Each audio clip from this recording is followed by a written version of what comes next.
don't mean to be too critical on any one company or any one thing, but as much money and time and effort as I have put into this lift, I think I deserve my rights here. So I've had to order a new pump for my lift, and it's not very pleasing. This is $300, and I got to do it. I got to empty the old tank. I've got to. It's just going to be a nightmare. This is a 220 when the one on there is a 110.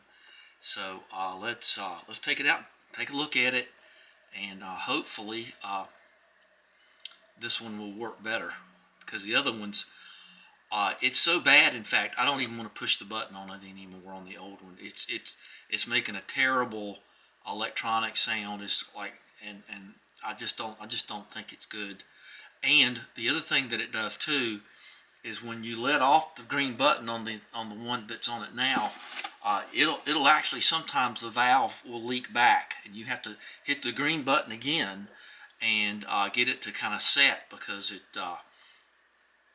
it leaks down. This is not an opportunity that you want to have stuff fail. This isn't that kind of thing. So obviously, but let's take a look. Let's take this thing out here and take a look at it and see how you wire it up and everything. I see some wires right there. Good. There's a bunch of videos on this, but like I say, I do this for me. So there's the Not Much Use book. There's what we got here. Just to make sure, yellow on this is your earth. Hot. I've got a switch out there that I was on a well. I might just get a new one. I think I'll check that one out. But I'm going to put a switch right here too. That does not come with the type of lift that I had. So if this button right here locks, you're in trouble. So I'm going to put a switch on it. I've always wanted to do that. I hadn't done it. You can tell by it's got double capacitors here. That's kind of nice. So we're going to do that, and I'm going to make a plug and plug it into an outlet. I know that sounds kind of funny, but this lift is somewhat mobile. I can roll it around, and that'll just make it so I can roll it around. I guess I could, put a outlet on the lift too, but I've already got one mounted, which I'll show you.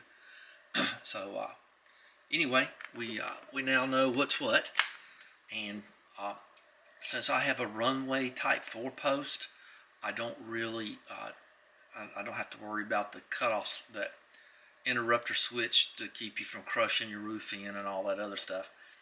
But nevertheless, this is what we've got, and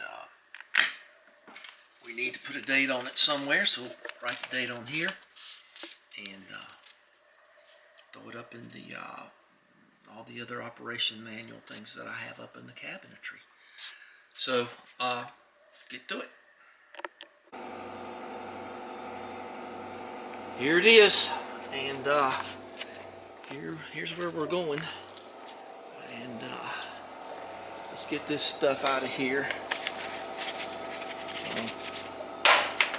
It's a good spot for that. Got to get this drained. Probably should have the keys to this. You set that alarm off and your eardrums just explode. It's like a bad cartoon. So this thing's getting ready to hit the bin. Like I say, when I hit this, it makes a funky skip, and it's leaking down, just sitting there. So gotta go. I have to take everything out of my pockets here and see about hoisting this thing up here. So okay, I guess the bolt pattern's close enough to the same. Looks like they give you various patterns here, so we'll see. It looks almost exactly identical. Well, that's good. And This has the 2 capacitors too. Now, the truth is, I would probably try changing the capacitors because they're cheap, but this leaking back thing can't have that because I'm afraid that's just going to blow. And I know it has some safeties and all that stuff, but the safe thing is for it to work correctly. So, there you go.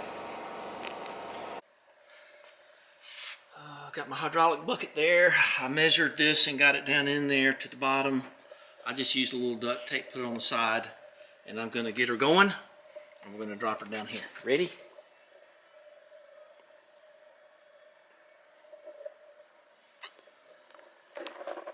Uh-oh.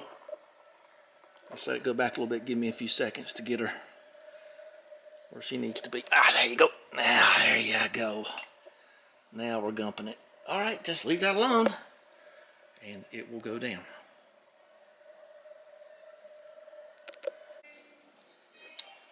Okay, I've drained out about all I want because I don't know what's in the bottom of this thing. I'm not going to work too hard to get it all out.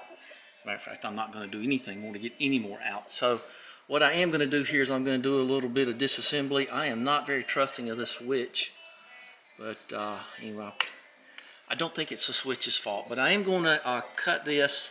I'm going to save this cord, and I am ready to take this fitting off and put it up here so it won't leak, and save that fitting there. That's a nice fitting, so let's save what we can.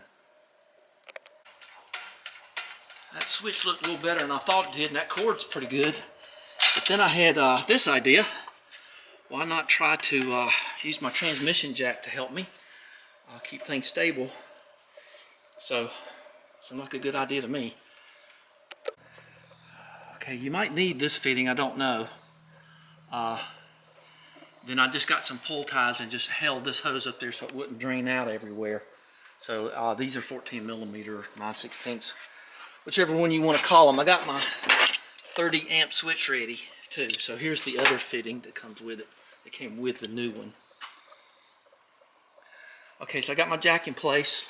Let's take this off, and I probably will just take this out and just throw it out in the yard. What do you think? Okay, there's the old one. I wasn't going to throw it out in the yard. Somebody might be able to do something with it. I don't know. Use the tank if nothing else, or that bar, something on there usable. So the new one's a little taller, so be sure to drop your jack down a little bit while you can, and try not to drop it on your car. So let's get a bolt and just a nut for now. And I'm going to put 2 here, and we can put the washers on them later. And then let's just try to get it up here for now. And then I really don't have a way to show you how I'm doing this, but I'm just going to pick it up and put it on there and line it up, put bolts in. It's no big thing. I just think this was the idea for a guy like me that works by himself. So, all right. Well, that's slicker than wheel stuff. Okay. We got this going. We got 3 of them in. I got all my washers going, and she is mounted now. Okay, and okay.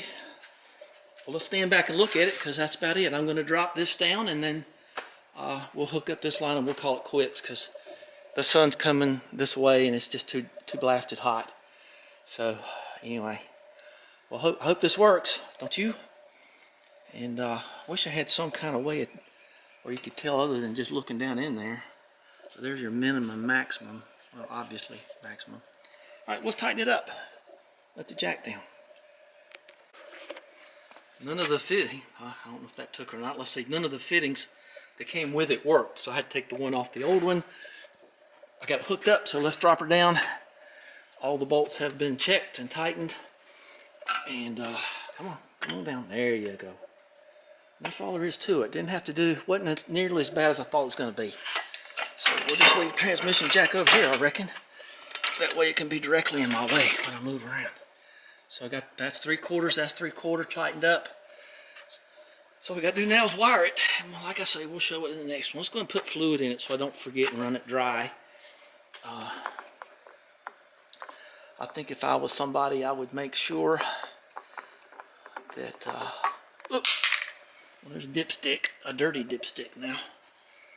You dirty dipstick. And I would probably not put a tool on that, and just make sure it's tight. It's got a rubber O-ring in it, but we'll find out if it's leaking later.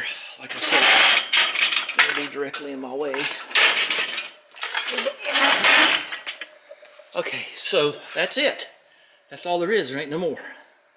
So I'm just gonna put fluid in it and just keep looking at it. Let me go get a funnel. We'll see how it works later. A YG90L, and this said, what did this one say? A YL90GA2, whatever. I think it'll be fine. I have gathered up all of my stuff here. I got my big switch in a box. I like these kind of connectors here. I'll show you why. And I am a stab it from the back guy, like press on the back and curl across the front, because that's the way I see ready-made spark plug wires done, and crush them. These are stranded wires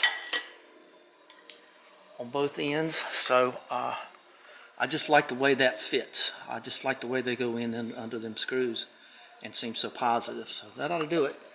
So 2 110s, all it is.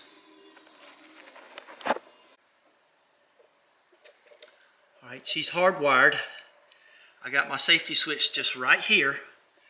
So we're going to flip it on and hit the little green button and see how she does. Ready? Switch on. All right, let's see what happens. I'm gonna stand over here. Stand away from the hydraulics. 3, 2, 1.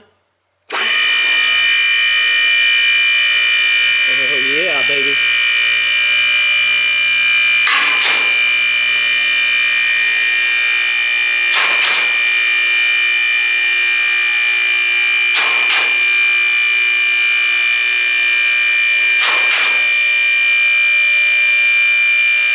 Tell you the truth, I got a reason for going this high.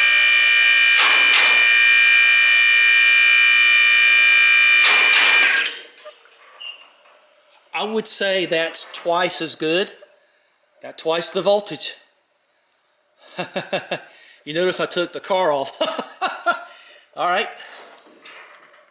That is infinitely better. Uh-oh. Every time I get on the phone, well, I had everything going. I was ready for things to pop here. So I think it'd be a good habit just to turn that off every time. So I just hardwired into some 220 I already had for the other. I was gonna have another lift in here, and the controller was gonna be here. So my 220 is behind that parabolic mirror that needs to be cleaned. And so there you go. All right. I had a big debate with myself. Should I use red paint or white paint? I decided on white paint. I got my brush. What do you think I'm gonna do? Okay, that's what I did right there. In my best Jethro Bodine style. There you go. All right, well, give us a thumbs up. And let me tell you, let's see, I had several $100s in new bearings the first year I bought it. Every bearing had to be changed. You can look back up on my channel and see. So I just had spent $300 on that. So I think I've earned my keep on this thing. So all right, we'll talk next time. I'm going to build a door for the crawl space now, and then I'm going to go in. Thanks for watching. Thanks for spending time with me, and we'll talk soon.